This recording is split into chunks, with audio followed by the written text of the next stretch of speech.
And we will start. Great to see everybody. All righty.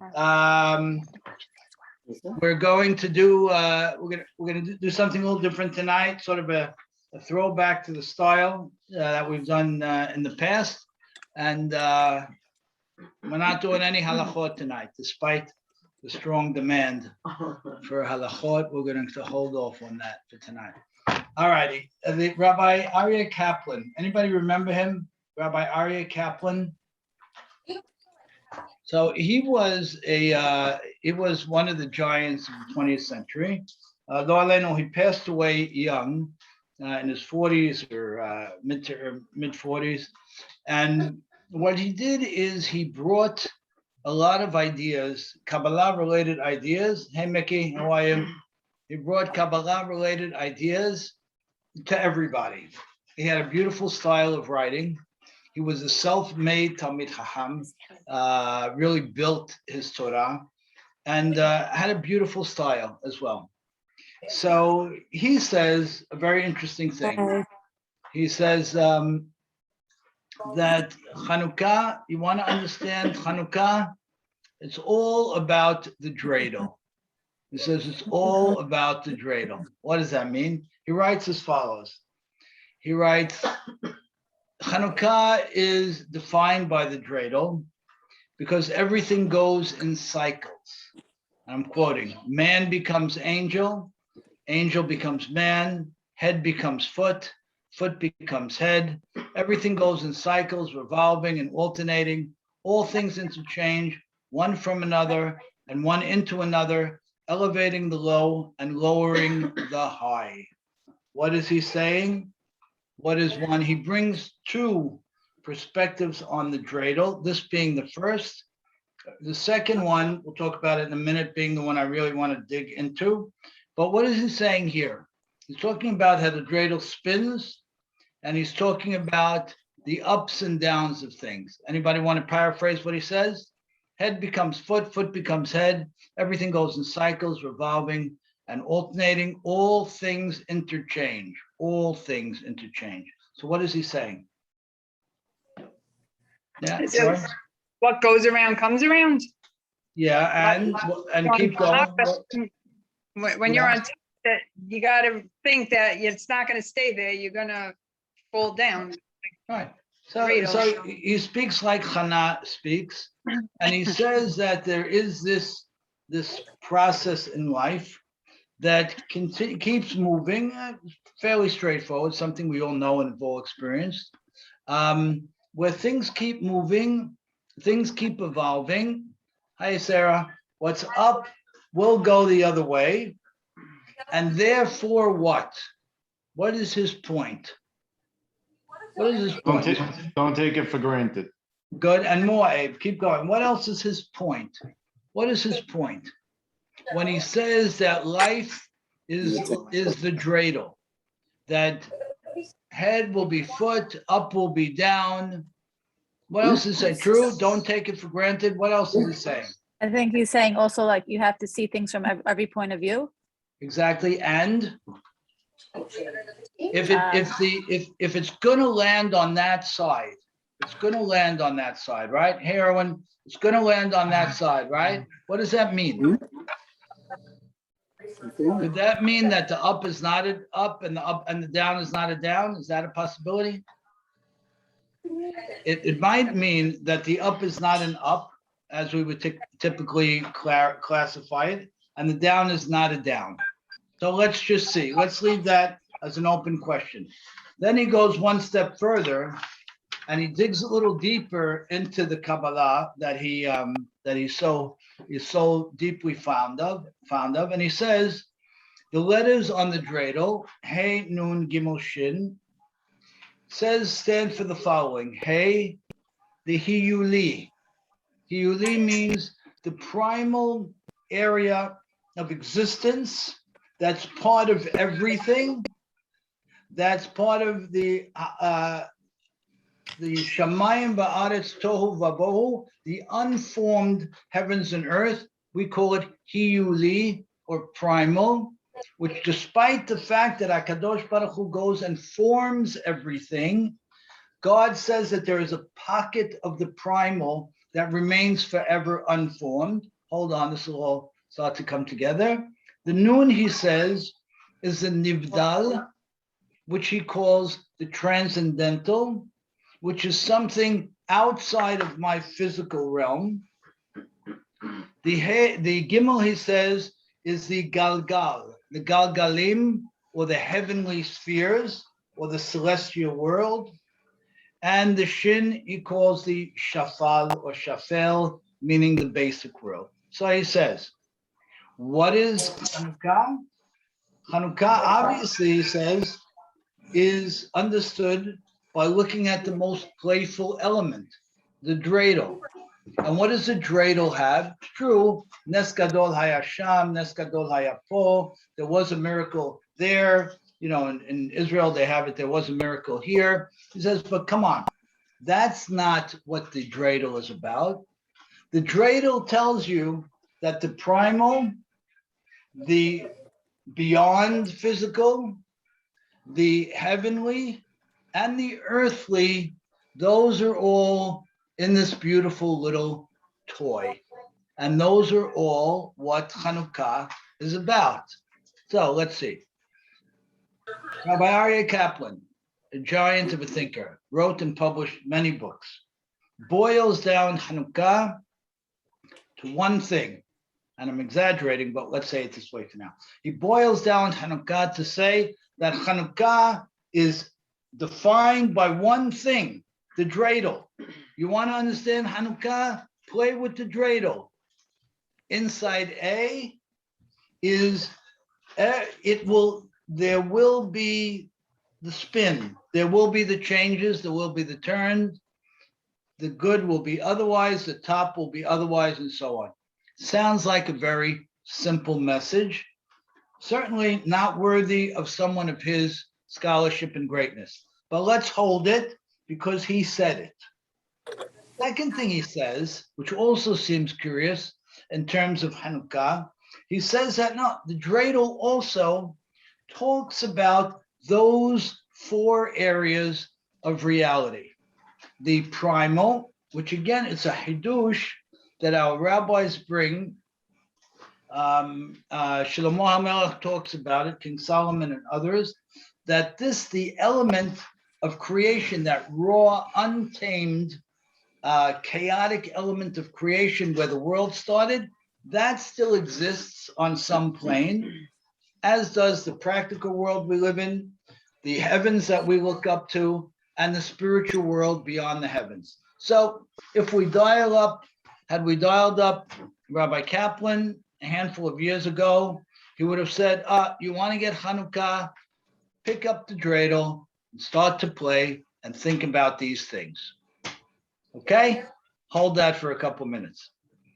There's another fundamental perspective on Hanukah, which says, you want to get Hanukah?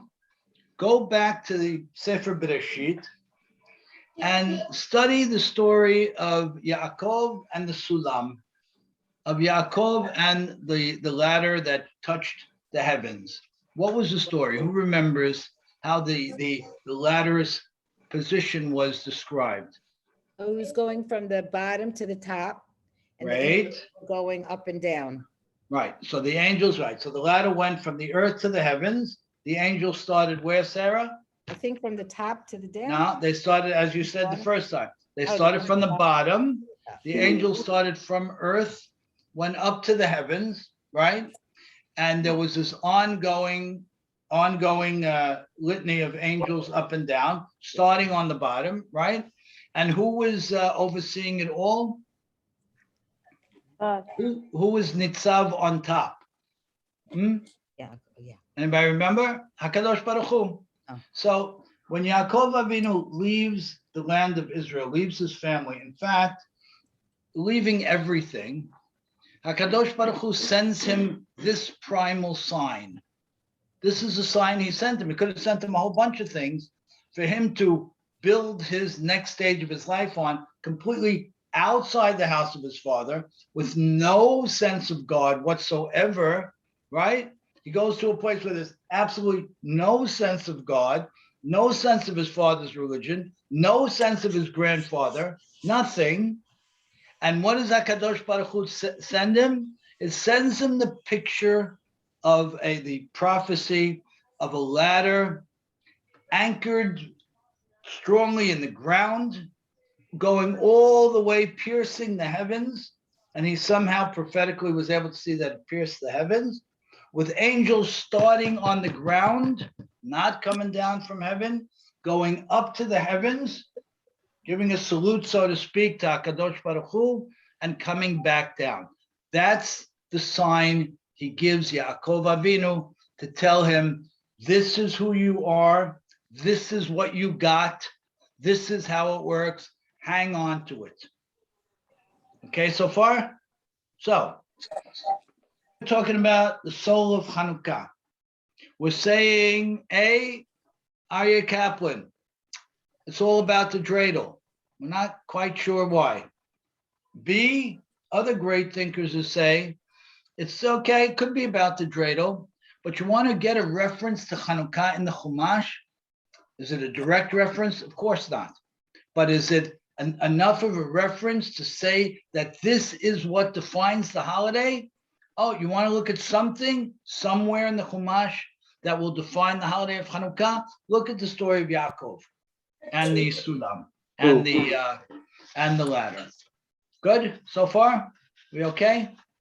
Yeah, Ricky doesn't in that story with Yaakov, doesn't Hashem tell him afterwards that he's gonna go Yama, V'kedma, V'negba? Like, it almost reminds me of the dreidel. He's gonna go east, west, north, south. So it's like, it's reminiscent of like the turning of the dreidel. Fantastic. So hold that for a little while. Hold that. Right. We're gonna pull those pieces together. Now, what was the cornerstone of this Hellenist perspective? What was the cornerstone of their efforts? Let's do this before we get to that. What mitzvot did they primarily focus on eliminating? We know that they conquer Jerusalem, conquer the temple, and outlaw all religion. But they focused specifically on 3 or 4 core things. Anybody remember? What was the first one they outlawed? Do they have to change their name or something? No. What was the first one they outlawed? Was it Shabbat? Shabbat and Brit Milah, I think.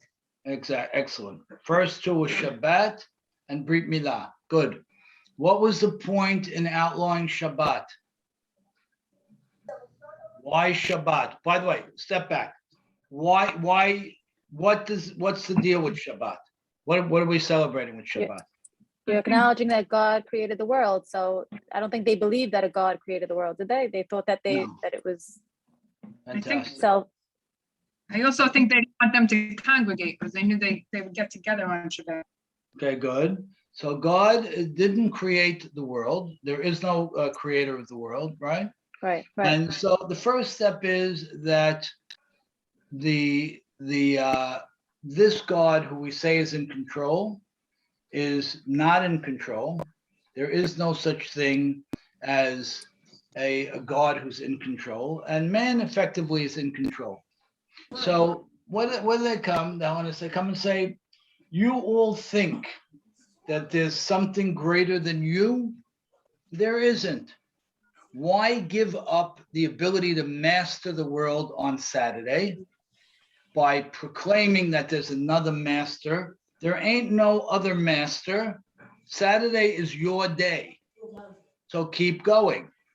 So by saying that there is no Shabbat, they said man is in control. When we take a step back on Shabbat, one of the things we're saying is we are not in control. They came back and said, no, there's no reason for a Shabbat to proclaim this covenant with this almighty being, because there ain't no almighty being. So to have one day of the week dedicated to something that isn't there, it's out. And in fact, it's the opposite. It's man who controls his destiny. It's man who builds. It's man who proclaims it's man who has control. So the first thing that comes out, hey Jake, the first thing that comes off the list is that which says, you know what? We are not in control. We have a God who is in control. Sounds very simple, but now it gets more clever when it comes to Brit. Why did they outlaw Brit? Why did they outlaw brisses? Any thoughts? Anybody there? It's Why? jumping in, but I'm gonna guess that was really fundamental to our. In what entire- way? Go ahead, Jake. In what way? Constant connection to God.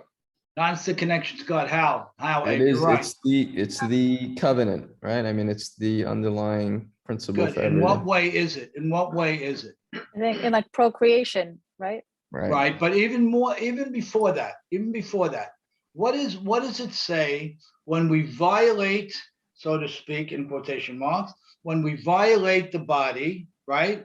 We violate the body, and We're saying there's Yeah. something wrong with us. We're saying there's they're something saying, wrong hey, with it's us. something wrong. The body's not created perfect. Right. True. Right. Right. Good.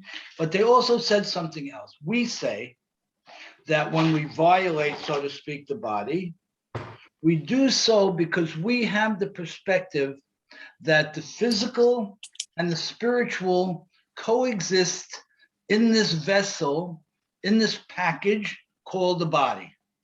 And therefore, in order to enable the spiritual to inhabit the male body on the highest level possible, there has to be a circumcision.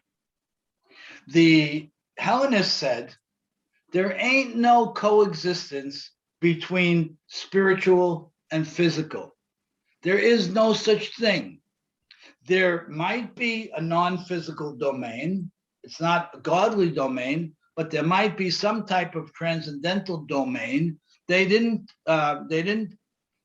say that couldn't be a possibility, but they said that the premise of the Jewish perspective, which is that the spiritual is somehow housed inside the physical, can't be. And any effort to make the spiritual more comfortable inside the physical shouldn't be. They're two completely separate domains. They will never coexist. If the spiritual exists at all, they will never coexist in one platform. And therefore, this element of circumcision need not happen because its purpose isn't real. So, they start out by saying that the God-man thing isn't real because really the idol that he to be worshipped is man. Man embodies all wisdom. Man embodies all possibility. Man embodies all mastery. Man is the pinnacle of this evolutionary process. And therefore, to restrict man 1/7 of his time to not to go and master the world, absolutely unacceptable. Shabbat out. But it gets more clever than that. The more clever goes to, well, if we say that physical and spiritual exist together in the same body, in the same platform, because inherently there's the possibility for the physical and spiritual to be absolutely intertwined, seamlessly working together. We don't even think about it. We don't think about the fact, like right now, when we're learning Torah, we are in a non-physical domain exclusively. We're in a domain which is mutual between physical and spiritual. We know that how we feel now when we learn is not how we feel when we get off the class and we're doing something else. It's valuable, whatever we're doing, but we know when we're sitting in a Torah platform, surrounded by Torah language, we're in a different place. What happened? What happened is we engaged the spiritual and physical, which is implanted inside of us. We ignited it. The Hellenists say, you didn't ignite nothing, man, because it ain't there. And therefore, any attempt to make it more comfortable as described by a bris, that is simply off the table. Good? Good so far? Good? Thoughts, questions? We're okay? Have one thought, What, Mickey?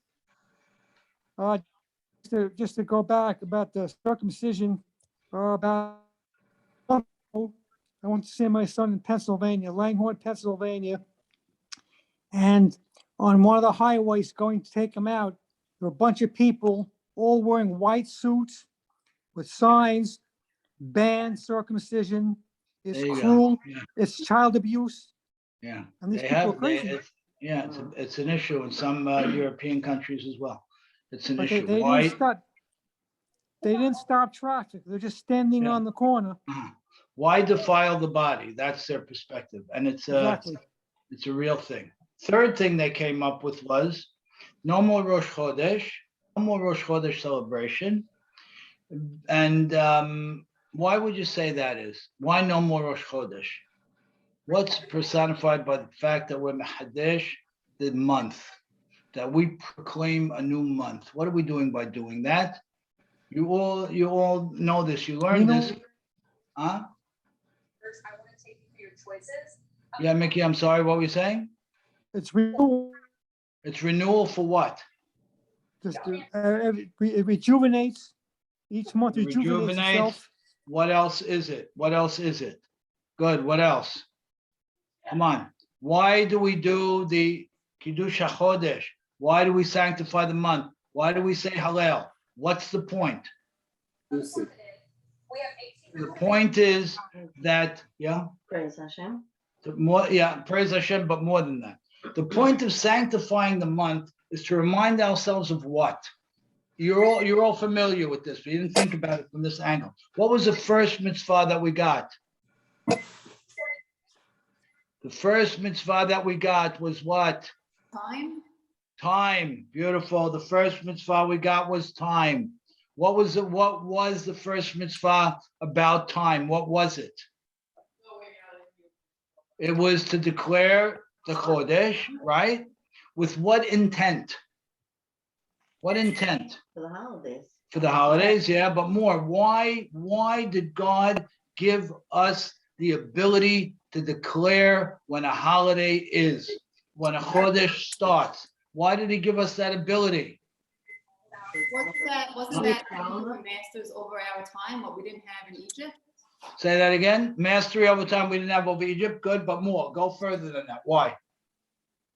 What was he giving us? We have the ability to like sanctify the mundane, to make it holy. Very good. So we're taking. Yeah. Go So I'm ahead. saying we're taking something physical, like just a new month or a moon, and we're making it holy, which is what we're doing, like connecting it. Excellent. To Go God. a little bit. Take it one step further. What is the thing that people say they have the least control over? What do we have the least control over? Time. Right? We have the least control over time, and it's true. We can't stop the clock. We can stop just about everything else. But a day goes and it's gone. A year goes and it's gone, right? Years pass very quickly by design. But what is HaKadosh Baruch Hu saying?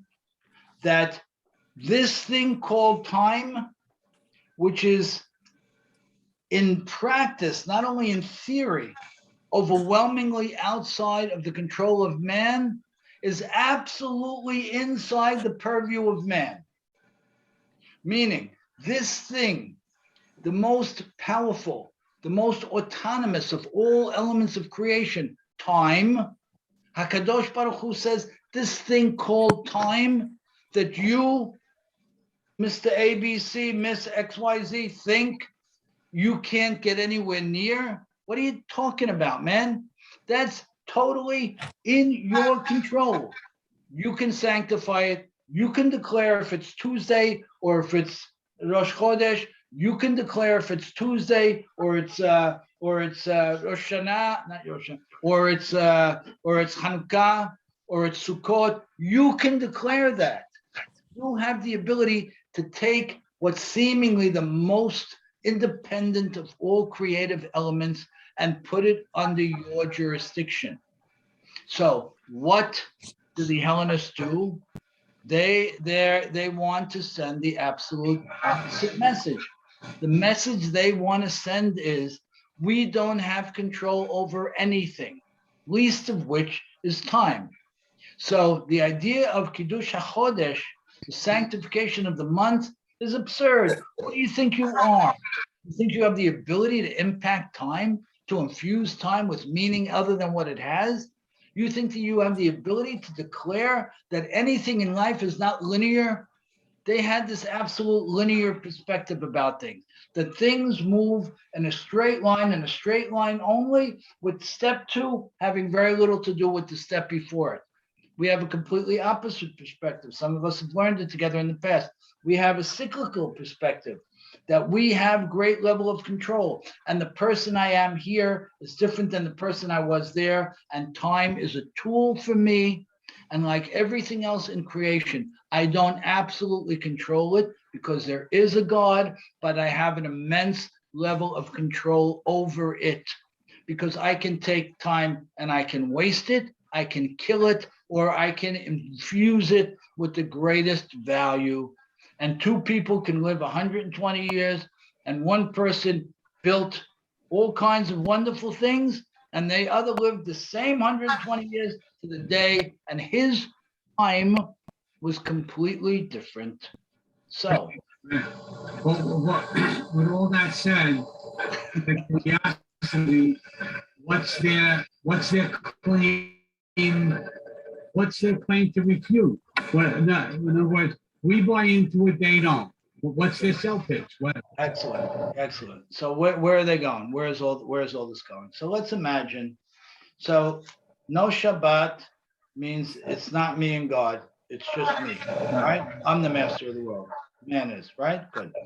No Brit means this perspective of physical, spiritual, be able to coexist. You got my okay. Physical, spiritual, be able to coexist, is just not true. And the third perspective about time. Now let's assume that they won and we didn't. Let's assume they won, right? This refers to your question, Erwin. Let's assume they won. What would the world look like? What would you say? What would the world look like?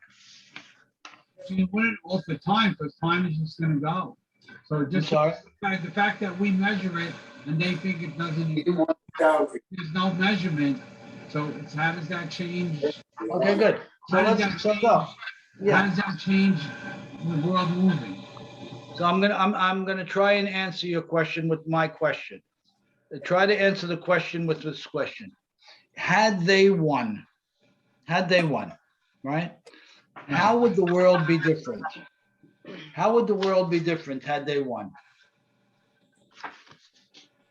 What would you say? I'm gonna help you with the question a little bit. Was there Christianity at this point? No, No, excellent, Sarah. Was there Islam at this point? nope, Nope, there wasn't Islam either. Okay, was there the United States at this point?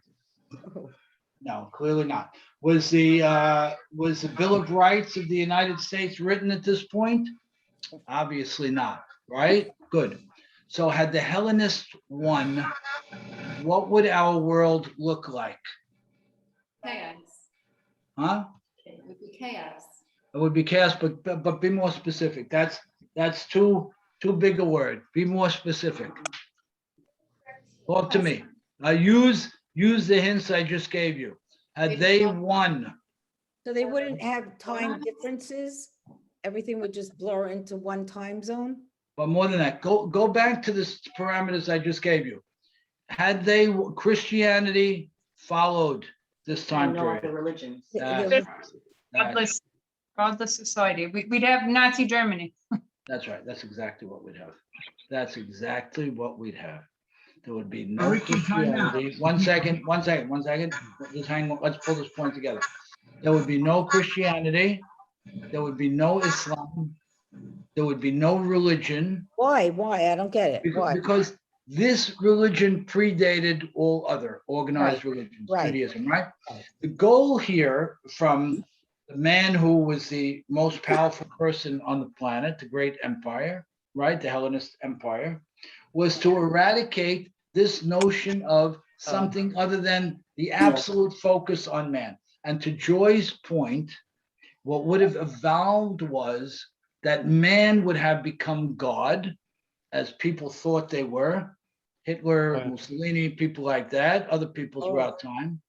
Any element of religion would not have been. The In the core sense that it's element- Abrahamic in that respect, right? Meaning you'd have religion, just not Abraham style religion. I don't know if you would have had religion altogether. My understanding of this approach, and I believe that this approach is very well anchored in terms of Hanukah, is that if this effort was successful to make man exclusively, physically, the center of the universe, with man's reason being the pinnacle of knowledge and understanding of world events, then what would have happened? Ultimately, man becomes God.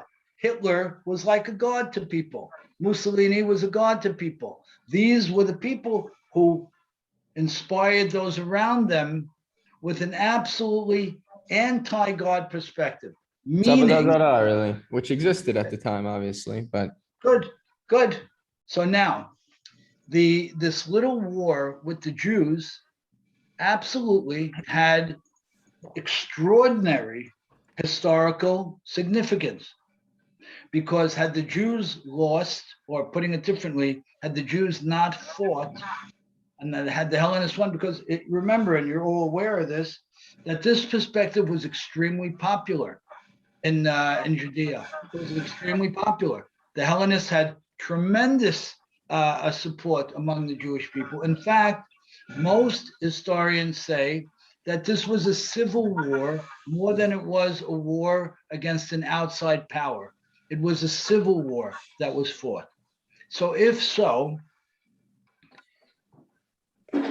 we need to put it into that perspective of understanding. So let's go back. The perspective of Aryeh Kaplan. Perspective of Aryeh Kaplan is, you know what? There's a Galgal Choser, the dreidel, as you're spinning the dreidel and as you're turning it, it's depicting life as it is mastered and crafted by a being greater than us, who will cause, inspire, encourage ups and downs, stumblings and great successes, because he himself is involved in the pictures with us, in our lives with us, and is manipulating the world events around us accordingly. So as you spin the dreidel, Aryeh Kaplan says, he says, what you're doing is you're testifying to the fact that these ups and downs are not absolutely of my doing, but they're me in concert with a greater being who has a greater perspective than mine, orchestrating a number of things around me. So don't get too high, don't get too low, because it ain't a high and it ain't a low. It's further important steps in you becoming the person you could be that you can't see because of your limitation that he can. So Ricky, So, can I ask you a question? On going with what you're saying, could we conclude the fact that time was managed by people later in the years, and that in the beginning years when God created the earth, the world in one day, and then the second day he did this, and that those could have been 1,000 years or 1,000,000 years or whatever it was? You can certainly say that. You can certainly say that, yes. So I like that. We don't know when a 24-hour day kicked in. We don't know when that happened. And it's very hard to say when that happened. When Because a they day said, like, became right, 24 hours. Noah was like so tall, or he was 800 yeah. feet. I don't know, all those figures Yeah. maybe make more sense now. Yeah, it could be. Yeah, it could be. We don't know how long a day was, and we don't know when a day became 24 hours. Maybe it became 24 hours in the first 7 days, and maybe it became 24 hours a long time after that. It's very hard to say, and I don't know if we'll ever know. Yeah. Erwin, you're getting a lot of static. It's hard to hear you. You hear me now? A little bit, yeah. Yeah. Yeah. I'm saying like this, set aside the religious aspect of the discussion. Just think of the concept, if time was eliminated, you would be free. You wouldn't have any restrictions of an end game. What you could just, it might be more fluid. Your life might be more fluid. And the Life would aging, have absolutely no value. Life would have Possible, yeah. absolutely no value. no, the aging process wouldn't make a difference. Who cares? Tomorrow. There's no reference point, zero reference point. So if the greatest day of, what was the greatest day of creation, Sarah? You reference creation. What was, huh? Man, No, which was the greatest day of creation? What was the most heralded day of creation? The most best successful? day Huh? of- Yeah. Where does it say, where does it say Kitov twice? oh, Yom Sheni. Which day? Yom Sheni, wait, Tuesday, whatever Tuesday. is. Tuesday, Shlishi, great, Joy. It says it on, very good, Tuesday. Good, why? Is Why? that when man was gonna cultivate the land? Or Well, he that- No, wasn't around. I think he I separated wasn't day and around night, yet, yeah. no? He Why? separated day and night. Yeah, but why was it the day? Why do we say Tuesday's the day? Very important perspective. What happened? What was created on Tuesday? What was created on Tuesday, we understand, is the capacity for things to break, the ability for something to die, the possibility that something would end. That's what happened on Tuesday. Well, what does it What- say? What does it say in the, what, how does it say it in Hebrew? Want to grab me a chumash? Right behind you. Yeah, the bit of sheet. Just grab me a bit of sheet. Right there. Thanks.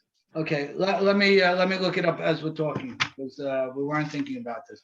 But on Tuesday, we have this perspective of endings.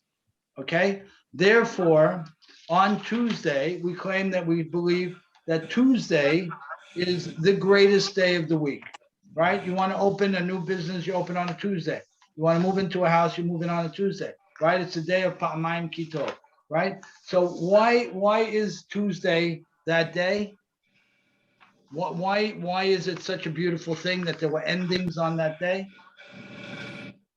Because that means there's going to be new beginnings. And what else?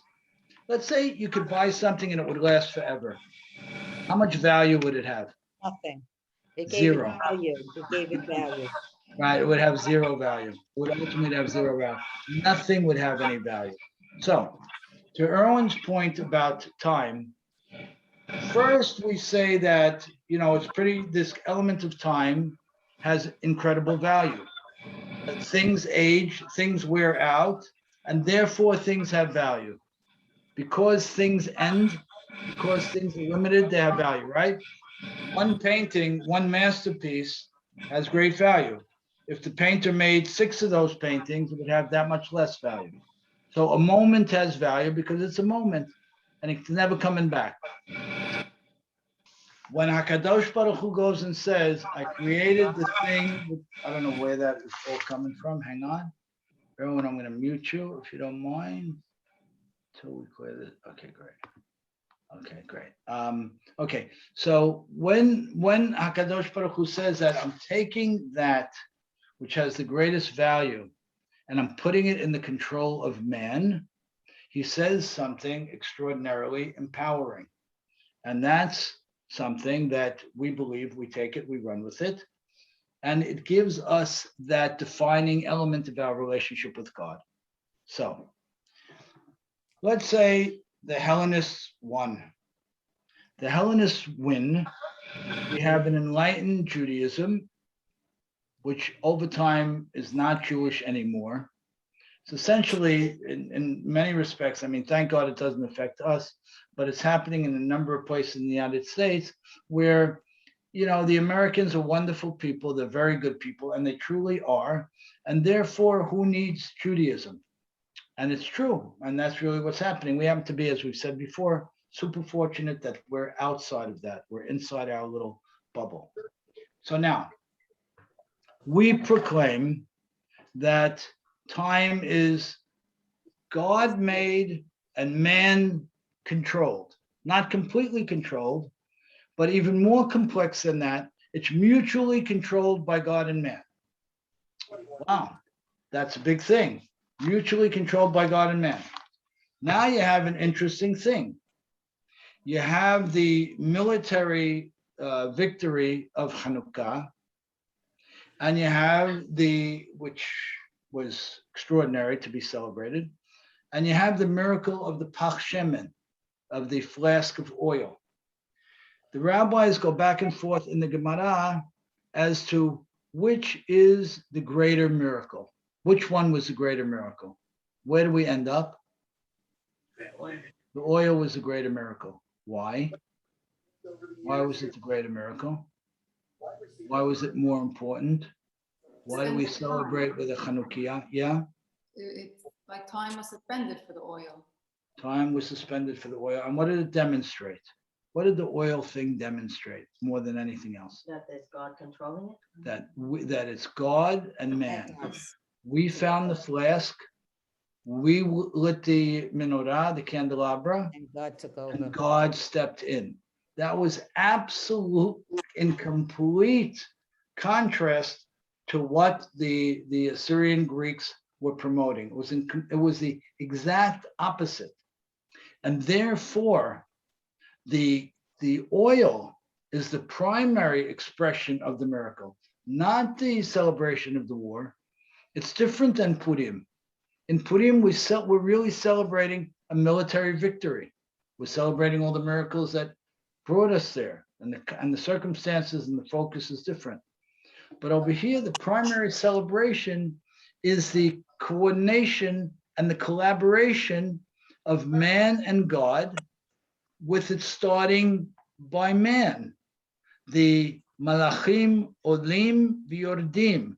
The angels went up and came down. Man's action created an angelic possibility, a greater than life opportunity, empowered it, sent it up to the heavens. The heavens acted on it, and it came back down and was acted on by man again. But where did it start? It started with man. Great. Okay, good. That's Hellenistic. They say everything starts with man. Oh, but you know what happened after that? The angels took it, and then God embraced it, acted on it, and sent it back down. That is the absolute opposite of what the Hellenists would promote. And in fact, it's exactly what we believe. Thoughts, questions? I just have a quick question. These Greeks, are they considered from Amalek or Yishmael? Or I don't think it's Yishmael. I would say Amalek. We never had this problem with Yishmael.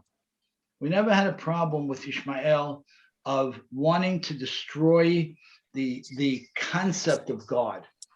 We had other problems with Ishmael, but the concept of God is an absolute, to your point, it's an excellent point. The concept of God is an absolute Amalek concept. Amalek is absolutely committed to the fact that there may have been a God that created, but he has nothing to do with us, not interested. There's a randomness about life. That's just the way it goes. When you spin that dreidel, according to Amalek, and there's ups and downs, that's just because there's ups and downs. When we spin the dreidel, we feel, according to Rabbi Kaplan's understanding of it, that those ups and downs are a mutual journey that God is absolutely invested in. okay, so the Purim also is Amalek, but it's not the same. It's not the same situation. Like they just wanted to, Haman just wanted to destroy us for no reason, not really make a point. That's right. It was a different approach. This is a much more insidious approach. This is much more effective. And we see it in modern day. It's much more effective. And it's so interesting what's happening in modern day, because it's not only Judaism that's unfortunately less and less popular in certain circles, but it's all religions. This notion of man as the center of the universe, this Hellenistic notion, is really taking hold. This Yeah. notion of absolute relative morality is taking hold, and we saw it. We mentioned it in that some time ago. But the relative morality was a huge part of the Obama presidency. He said many times there are no terrorists, and in fact, he wouldn't let the State Department call people who murdered civilians terrorists. He called them fighters because he says, who said that his cause is any less worthy than your cause? 1 second. This is a woman, and that's a military trained soldier. How can you put them on the same level and say that he can kill her for a cause? Well, why not? Because if there's no absolute innocence and there's no absolute guilt.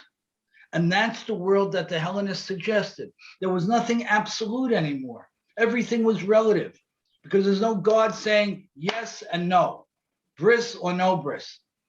So that possibility of removing the black and white, but more than that, removing the fact that man and God engaged together in building the black and white, that would have been the undermining of the world. There would, according to some of the historians that I read, they believe that had the Hellenists survived, the United States of America would never have been founded, because those core values, by the way, they were all God-centered values. The founding fathers were religious, and a lot of them were scholars in Jewish texts as well as other texts. And you see it. You see the name of God all over the place in America. So their perspective is that had they succeeded a couple of thousand years earlier, the world would have been absolutely different, completely different. Now, yeah, No, go I ahead. was gonna say, even the Constitution, thou shalt not kill, is all Jewish concepts. That's right. There's so much Judaism in there. Sarah, I'm going to get back to you because I don't remember exactly where it's referenced on Tuesday, on Yom Shlishi. So I have to look at it some more and tell you. But I will tell you that Yom Shlishi, Tuesday, is the day when endings were created. And therefore, our rabbis say Kitov was written twice. And therefore, it's considered the greatest of the days of creation, other than Shabbat, of course. So Ricky, but when you're saying endings were created, I mean, were endings also created when Adam and Chava were kicked out of Gan Eden and then, The endings process was created. We believe that process was created when they were kicked out of Gan Eden, not endings.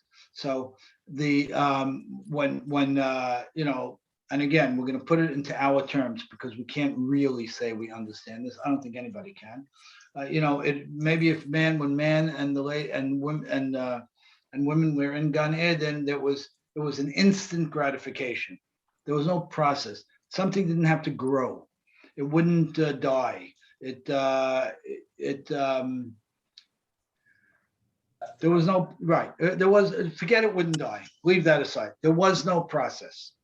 So if there's no process, there's no effort, there's no development, there's no evolution, there's no appreciation. What was Chava saying? She was saying, what am I doing here? What's the point? And that's why when you look at the story of Adam and Chava, how did it happen? Did it really happen that way? Who knows if it did? This is the way HaKadosh Baruch Hu wants to tell us that we were living in an idyllic world without toils, without challenges, without process, without failure, without real choice, and it stunk. And it's not good. And it stunk. And we opted out because we wanted toil and we wanted process. Now, you want to say it was because Chava encouraged her husband to eat something? Okay, what does that mean, really? What does it really mean? She did It's the really right mean, thing. huh? It means she did the right thing. Okay, of course you did, because she was a Turned woman. out right. Of course you It did. turned out right. Of course you did. But in any case, that I believe had to happen. The Gan Eden story had to happen. It was part of the process that had to take place. There was no way that our world could have been a Gan Eden world. What would have been the point? For what? To do what? Lo'ovda v'l'shomra, when HaKadosh Baruch Hu puts us in the garden to protect it, to guard it, doing what? We're bored silly. And and over there is where that first element, that first sort of remarkable flow of physical and spiritual, unbounded, that took hold. That's the most exciting part of Gan Eden. Let's spend a minute on that. So we believe that Adam and Chava had the unique capacity to step in and out of their bodies. Their souls weren't like our souls. It was a different level. We believe that it was 51% spiritual and 49% physical at that point. And that tiny differential gave the soul the capacity to exit and enter at will. And the physical was really trumped by the spiritual. Afterwards, later on, after the Mabul, we believe, HaKadosh Baruch Hu swings the pendulum back a drop and makes it a 50-50 thing between the physical and spiritual. But that created a gigantic change in the world order and man's perception. Gigantic change. Man couldn't see anywhere near what he could see before, and couldn't exit the physical at will. Adam and Chava could exit their bodies, we believe, at will and come back at will. That's what we believe. Now, ultimately, did the existence have to be both together? Sure it did. But could they check out and come back? Yeah, we don't have that anymore. But what we are coming to, I believe, is as the Geulah becomes more pronounced, we're coming to a similar kind of thing. We're getting to a point with God's help over time where, the mind is going to be able to control a lot without any physical activity. All this kind of non-physical collaboration. Maybe some of it is internet based, maybe some of it is whatever. It's all starting to take place. I can talk to someone anywhere on the planet. That's a non-physical capacity to communicate that no one in the last X thousands of years of human history could ever have imagined that I could talk to someone who I'm not physically connected to. How could that be? Is that a little bit Gan Eden-like? Maybe.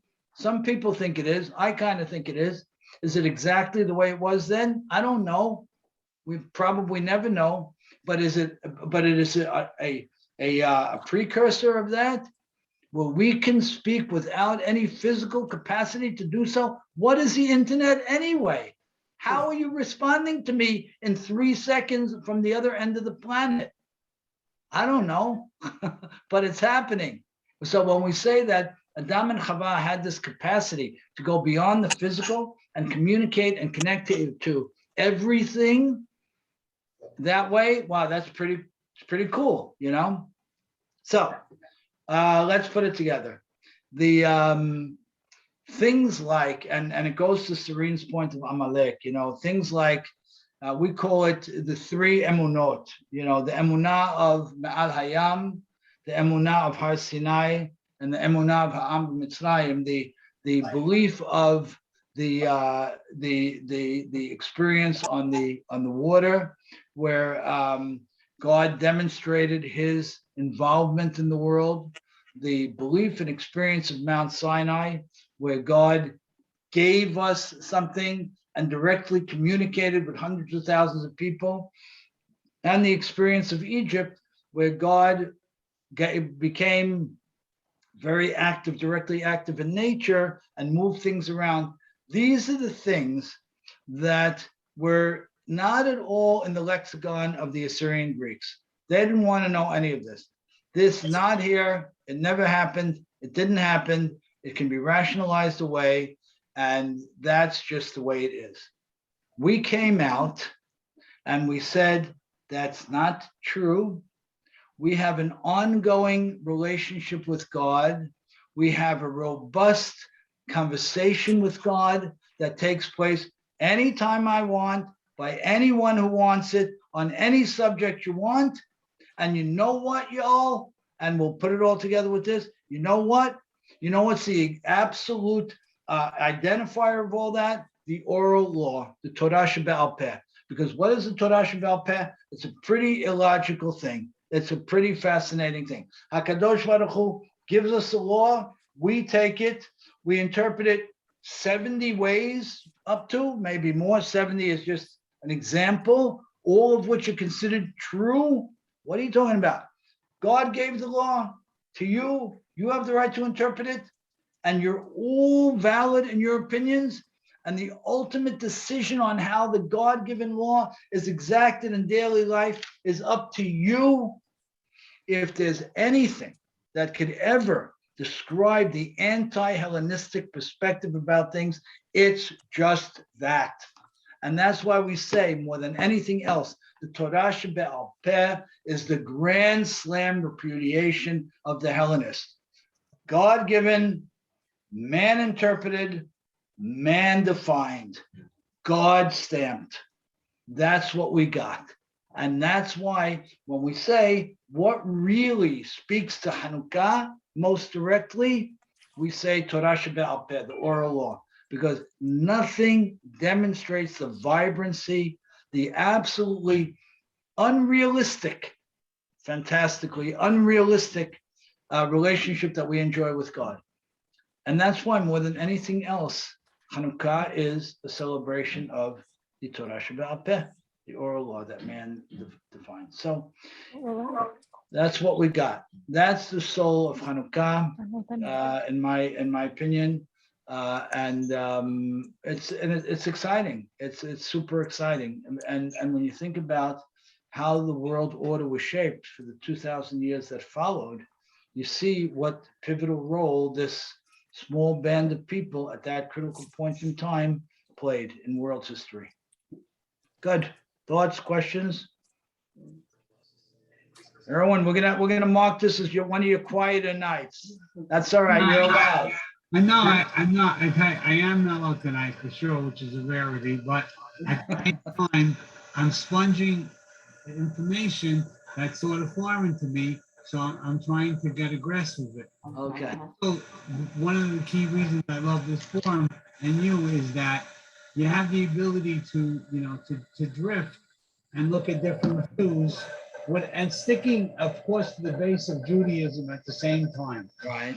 But I just want to end on this note, because I'm a big fan of technology, like you said. Who could have thought that we could have taught the people, But if you see the pace of where technology is going, and you read lately the current trends with Facebook, Google, and Apple, and all those people that are in that space, their goal is to create a world where nobody ever sees anybody and touches anybody. Yeah. It becomes a metaverse of avatars. So you could really disappear, and everyone's going to be having a blast. Yeah. So we got to see how that shapes up, No, but in other words, I would love to know where the Torah takes us on that journey of. Yeah. So I really believe, to your point, that it is ultimately about this ability to communicate in an absolutely unrestricted way. That's what Adam and Hava enjoyed. The thing that scares me about the metaverse and all of that, with the very little I know or understand of it, is it doesn't mean that we obviate the individual. What's the downside? Our plan, yes, but their plan could be that. Yeah, their plan could be yes. And that's the thing that scares me. But we know that as the tahara grows, as the purity grows, so does the opposite. So in any great advancement of human nature, HaKadosh Baruch Hu promises us that the opposite will be baked in.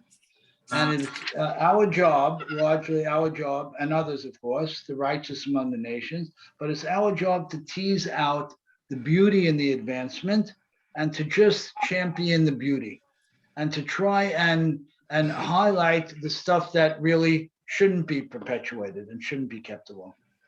Right, so you're saying basically if we stick to the rule book, then we're fine. We should be okay, yeah. Good. Any other thoughts, questions?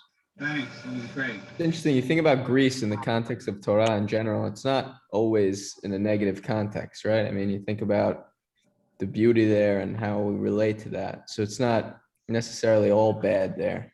Just kind of That's what made it so insidious. The Talmud says that had God not chosen the land of Israel for his to put his presence, he would have chosen Greece. Really? Yeah. So the what made it so fantastically dangerous is how absolutely beautiful it is. Right. There's so much truth to what they said. The only language, we've mentioned this before, the only language that a Torah can be translated into halachically is Greek, right? We talked about this in one class a long time ago. Yep. So the closeness made it so dangerous, because if it was so absolutely antithetical, it never would have stuck. But the fact that they were the most educated people on the planet at that time, right? Let's say, other than the Jewish people, the most educated people on the planet, and their goals, and there was so much great goodness in them, and that's why it was as effective as it was, and it was as dangerous as it was. Yeah.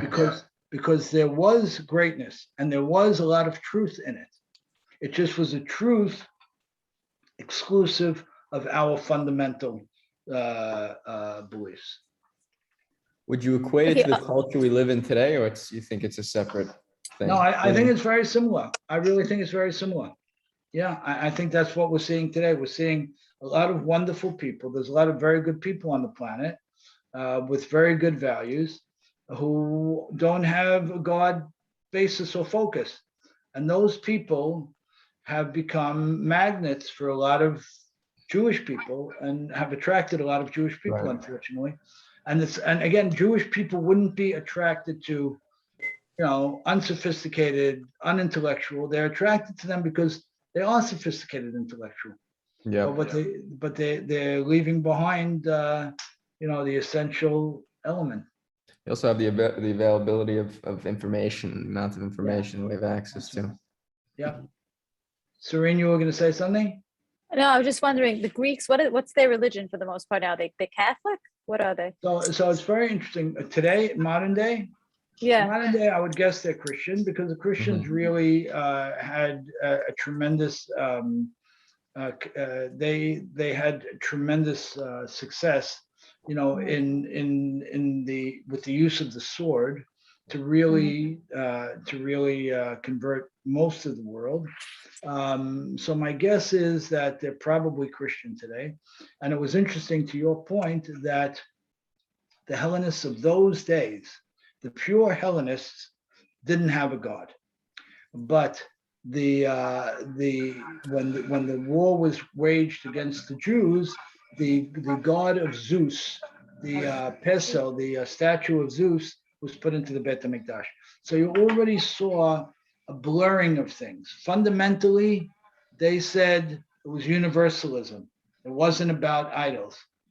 But they were somewhat being corrupted by the idol thing as well at that time. So it was not a clean kind of situation. Right. Or- They had their Greek gods, no? Didn't they have their Greek gods? Yeah. You know something? I think they did, to your point, but from what I understand, that wasn't the mainstay of the battle. It wasn't your God versus my God. It was no God versus your God, Right. which is a much more compelling argument. You're going to tell me give up my God for your God? Why? You're going to tell me the whole God thing isn't serious? Oh, that's an interesting thing. That's an interesting thing. One of the major...